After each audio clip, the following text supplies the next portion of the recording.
Hello, and thank you so much for joining us for another episode of Upward Trajectory. Today, I am so excited to have on as our guest, Tyler Christiansen. He is the founder of the Virtual School Assembly, and he has just got some amazing stories to share in terms of overcoming adversity and things that have affected his life and how he has come over to the other side to rise way above it. So thank you so much, Tyler, for being on the show. So happy to have you here.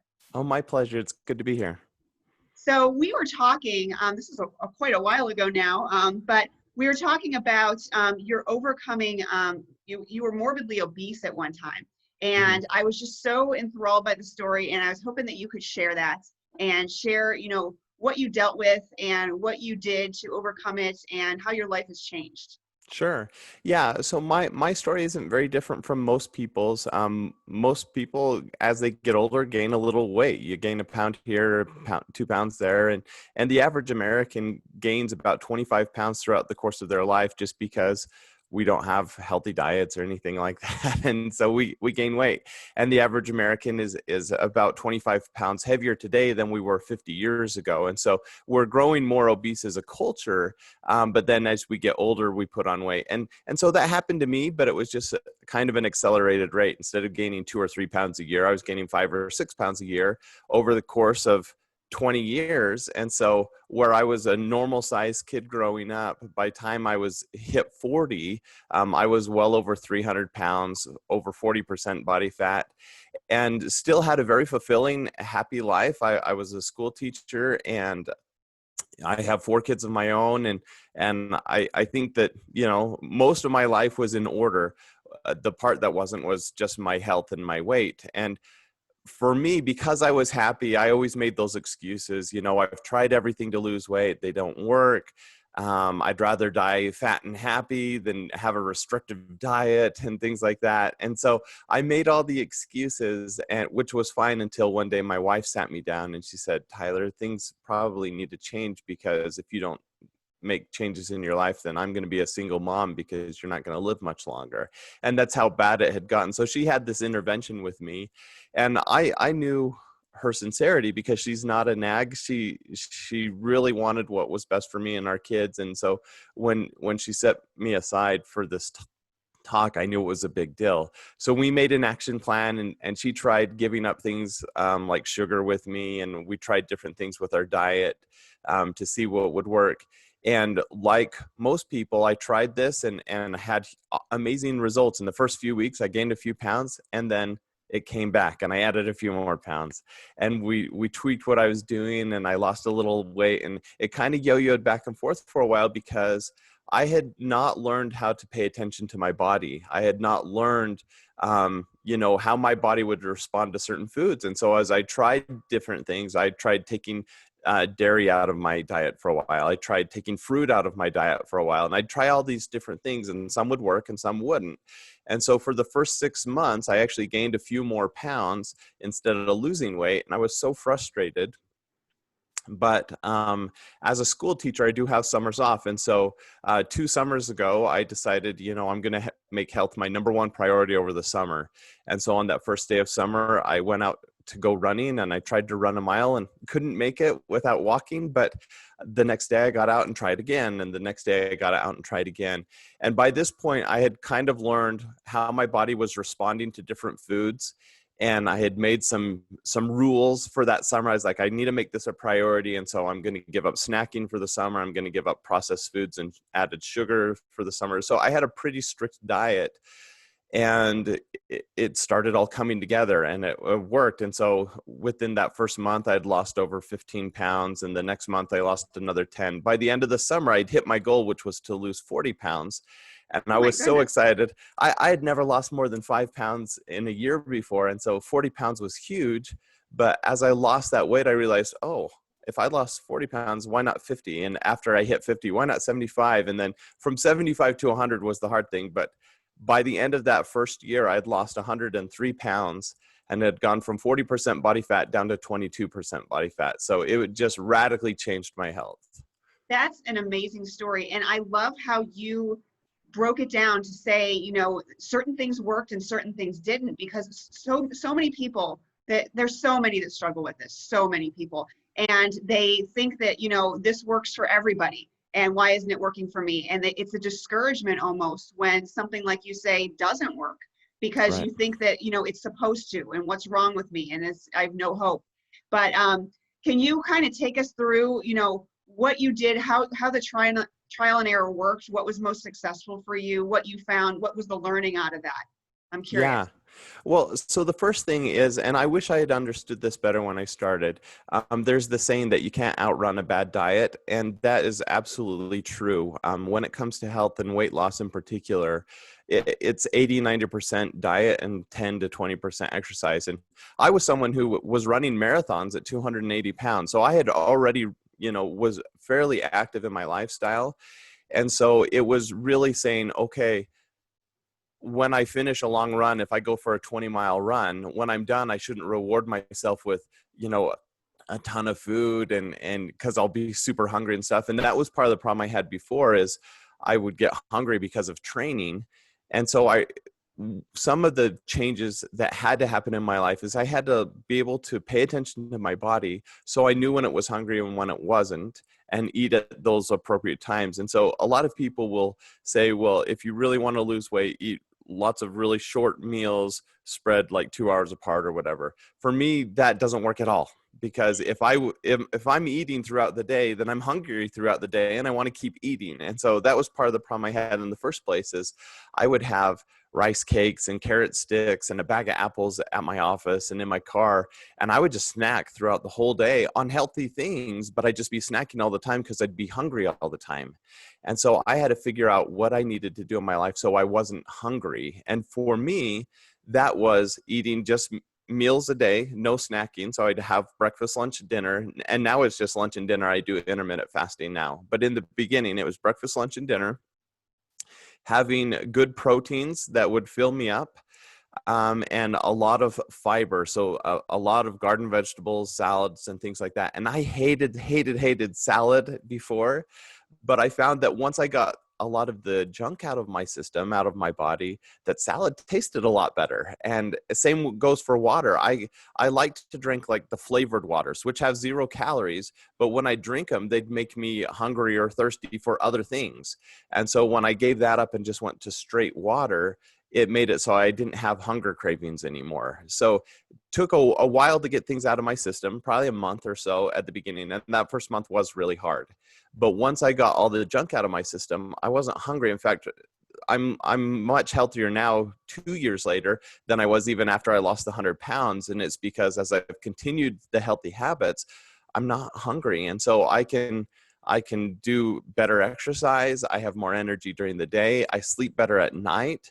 And so it was just figuring those things out. And for me, the biggest things was getting rid of snacks, having more vegetables, and having water.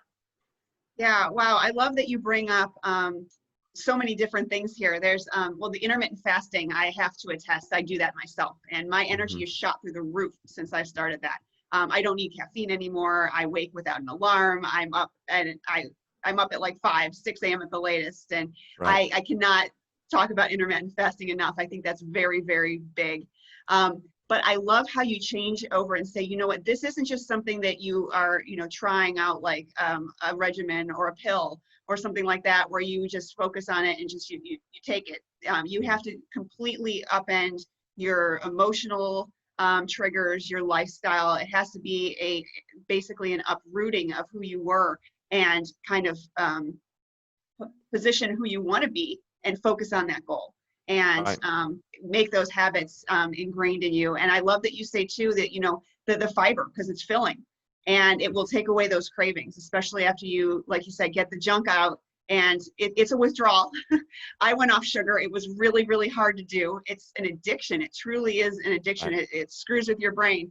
It's very difficult to do. But once you get over that hurdle, you don't really even crave it anymore. I don't know about you, but I can give, you know, I sometimes have sugar, but I could take it or leave it. I don't ever get pulled towards it like I used to. Do you have that similar feeling towards sugar, or is it If something that you just if have to I'm stay away? Oh, it goes back and forth. If I'm completely off sugar, so like this summer, I wanted to get I'm now at around 16.5% body fat, and I want to get down to 12%. And so, I decided for the summer I was going to be completely off sugar again. And I think a lot of that's a mental thing. Once you just decide I'm off sugar, then you're not tempted when somebody offers it to you. You can just say, oh, I'm off sugar for a while. And that makes it a lot easier. And then you don't have the cravings, because a lot of cravings are psychological. But if I'm like, well, I'll just reduce the sugar, I'll have it every once in a while, then when I have a little bit, I want a lot. And so it really feeds into that. And so for me, it's going periods of time without it at all. And then maybe for the holidays or something, I'll say, okay, well, for this 2 week span, I'm probably going to gain weight. I'm probably not even going to feel great, but for the social reasons, I might do sugar for a while. And so we'll do things like that. And that has worked out really well for me. But, 99% of the time, I'm off any added sugar. Yeah. So you really have transformed your life, and I love how you set the goals and you keep changing the goals and you keep Mm-hmm. striving for more and more. Do you have any suggestions on somebody that may be just starting out, and what would be an appropriate first goal? You don't want to set it too high that you're going to discourage yourself, but you also want to take steps in the right direction and kind of keep improving. Do you have any suggestions there? Yeah, I think the hardest thing is the mindset. And problem with mindset is you'll try something out and it won't work. And so you'll get discouraged and give up. And I think, like with most big goals that anyone sets in their life, it's about being consistent and giving it time. And so, that first 6 months for me, where my weight went up and down and I didn't feel great, it was figuring things out. And I think you need to give that to yourself, give yourself some time, and be patient with yourself. I came to it with the mindset, if I can't make this change in my life in the long term, I don't want to make it in the short term. And so a lot of the decisions I made, I didn't buy into any fad diets. I'm not keto, I'm not paleo, I'm not any of those things, because I thought, we had diets 20 years ago that now science has told us are totally worthless diets, and they were trends or fads. And so I don't want to buy into any of those things. So I think, can I maintain this diet or this practice 20 years from now, 30 years from now? And if the answer was no, then I don't do it. And so, like, giving up sugar for me, it wasn't, I'm going to do it until I lose the weight. It's, I'm going to do it for the rest of my life. And getting rid of sugary drinks and things like that, it was a decision that my quality of life will improve. And the cool thing is, I used to think I needed to have that garbage in my life because it tastes so good and I would crave it.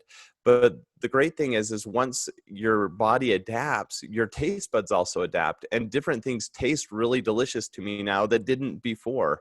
And so that's been a really cool thing, is just give it some time.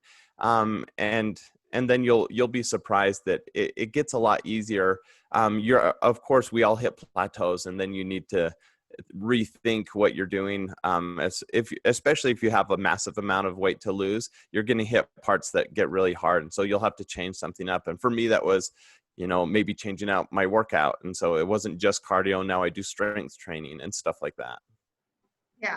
So you had mentioned running was a big part of your initial, traction and getting through this. Do you still run a lot?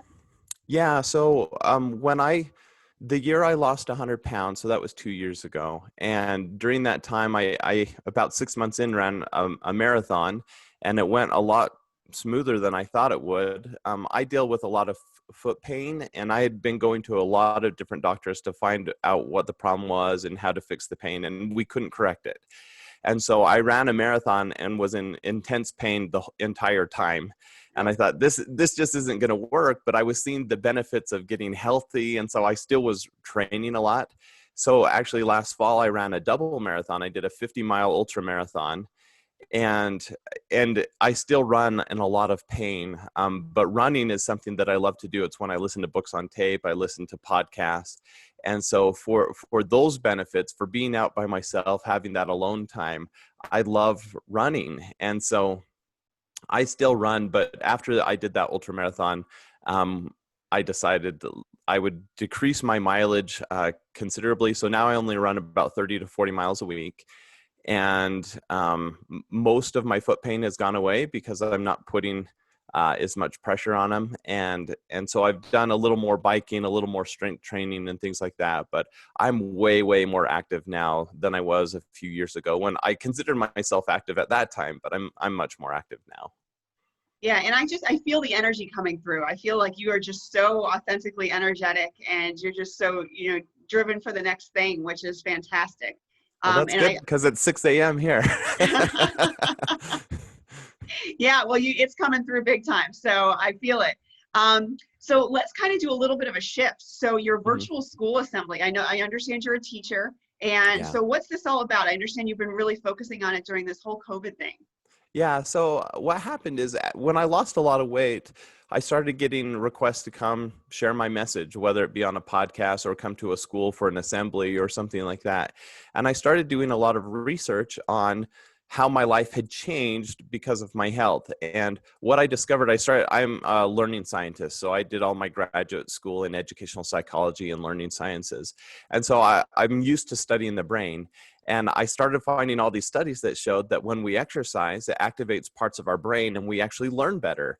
And so, the year that I lost 100 pounds, I also published 2 books, and I finished my basement and landscaped my yard and read 100 books and did all these things that I had never done before, but I had more energy, I was sleeping better, and I was being more productive. So as I started doing this research on the impact of exercise on our brain, I started forming it together into a good talk, and then was accepted to give a TED talk in that area, and started giving other speeches, and people wanted to have me come out. And so I was really excited about that. And this last spring was when I was giving my TED talk, and a lot of my other speaking engagements were all set to go. And then COVID hit and everything got canceled. And so I didn't get to give my TED talk. I didn't get to share all these cool findings that I had. And I was really bummed out for about 2 days. And then I thought, there's no reason why I can't continue to share my message with students. That was the audience I was most passionate about. And so I started thinking, how can I share my message? And then I realized that during COVID, students didn't need to just hear from me. They needed their traditional assembly speakers. And so learning from home and having my students learn from home, I teach 5th grade. And I saw that my students were starting to really suffer with anxiety and that social isolation. And so I was brainstorming on ways on how to encourage and motivate them. And I thought of this idea of just having virtual assemblies where I would have a speaker come in, speak to the students and encourage them, and hopefully that would give them a pick-me-up during this challenging time for schools. And so I started reaching out to my network and got a few speakers on, and then it just kind of snowballed. I mean, I've worked really hard at it, but we've now had, dozens of people from Hollywood on the show. We've had professional athletes, 5 or 6 Olympians. Today I'm talking to an Academy Award winning producer that's coming on the show.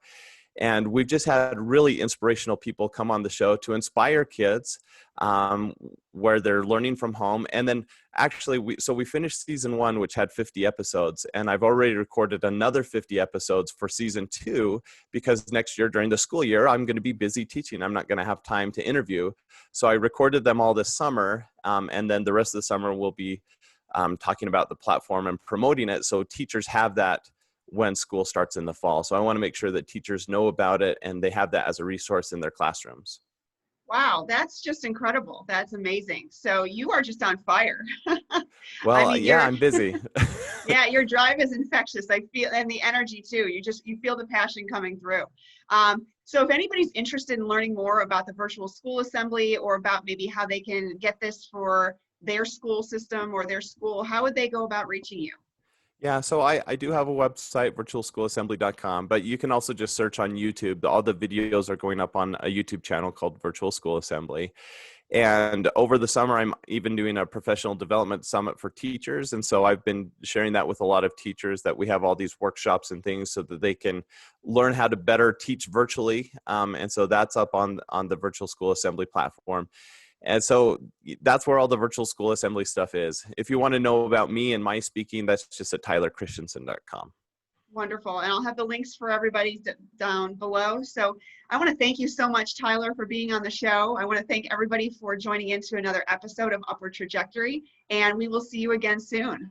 Thanks so much, Tyler. Thank you. It's been a pleasure. All right, take care. Mhm.